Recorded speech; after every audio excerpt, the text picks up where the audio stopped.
and you know, he wrote about it in his journal. And then of course he went on from there to become one of the most famous people in the world. Started the literacy crusade that taught 60 million people to read around the world. And most people would know, but no one that. knows about that spiritual foundation. They would know about the Laubach method of reading. That's right. how they would know. Yeah, right. Yeah, which is a lot of people use for evangelism today, right. to share Christ. When we sat in your office, one of the things we talked about a lot, which I haven't talked to anybody else about. It's not a church planning conference so much, but you guys have a passion for church planning through ELI and through some of the things you do. Where did that come from?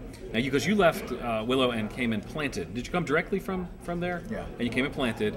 Now you're a planting church. Why? And where's that passion come from? And how do you do it through ELI?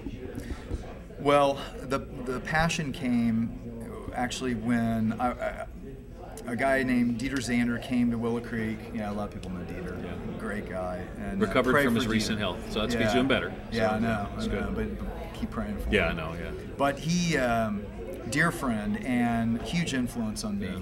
Dieter came a year after I got to Willow, and we were. I was helping him launch Access, which was kind of a church within the church, the new generation. Gen X ministry. Yeah, back then. then. Yeah.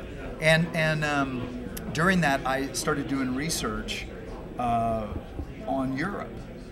And it was looking at the trend of what happened in Europe and how the church basically went off the map. I've been speaking in Sweden past 2 years. 2% attended. Yeah. You know, the church has gone to Zippo. Yeah. And realizing that in America we're heading on the same trajectory, and the main thing we have in common is a growing post-Christian, postmodern culture.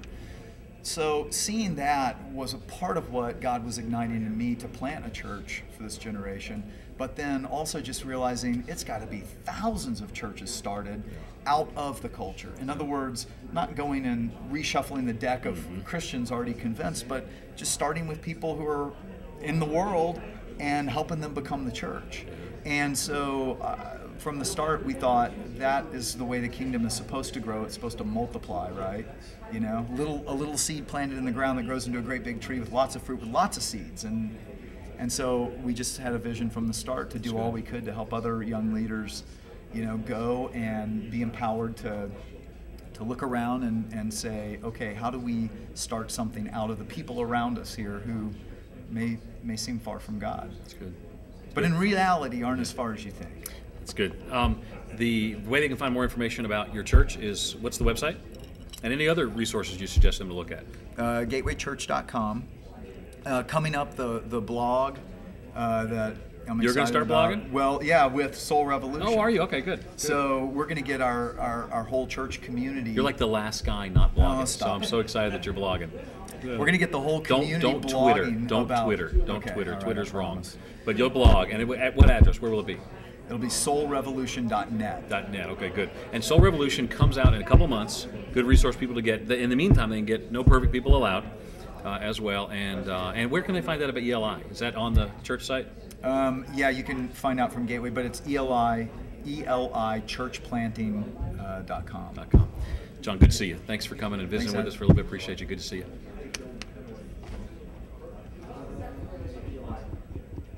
And we're out. Thanks, man.